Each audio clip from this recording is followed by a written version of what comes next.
Hai, Assalamualaikum warahmatullahi wabarakatuh. Untuk video kali ni, saya nak tunjukkan macam mana kita nak set up kita punya WhatsApp AI. Okay, bila dah login, kita pergi dekat menu belah kiri ni, kita scroll ke bawah dan kita akan jumpa setting.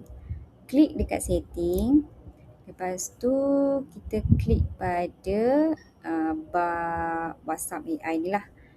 Okay, yang ini kita masih lagi dalam beta dan kita tengah improvise time to time lah. Okay, so dekat sini adalah nama chatbot kita. Secara kalau kita tak ada nama chatbot ni, dia akan kenakan dia warna lah. Okay, jadi kita boleh edit sendiri dan letak sendiri nama chatbot kita. Menarik kan? So dekat sini saya nak letak Siti. Okay, panggilan diri sendiri ni adalah panggilan yang chatbot tu panggil diri dia.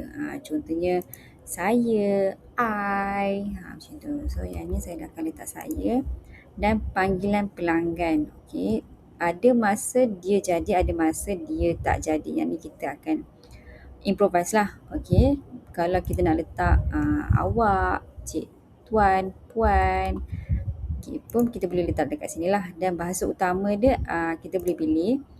Kalau kita ada buat kelas English, kita boleh klik lah English, Mandarin dan pelbagai lagi lah.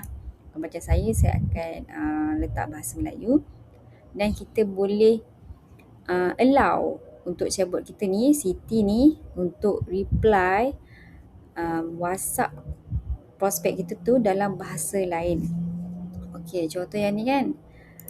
Ni kita tick, maksudnya kita membenarkan Siti ni reply dalam bahasa lain. Contohnya lah, sekarang ni saya tulis, saya pilih bahasa Melayu.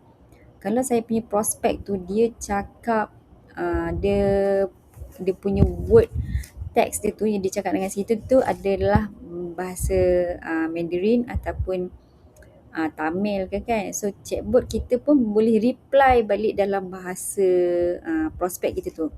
Kalau kita tak nak allow, kita nak Siti ni tetap juga reply dalam bahasa Melayu, kita antik lah yang ni. Jadi saya punya saran, kita tick lah supaya Siti ni, chatbot kita ni boleh reply dalam bahasa lain. Lepas tu kita klik simpan kat bawah ni. Okay, pastikan dia simpan dulu lah berjaya. Okay, itu saja. Terima kasih.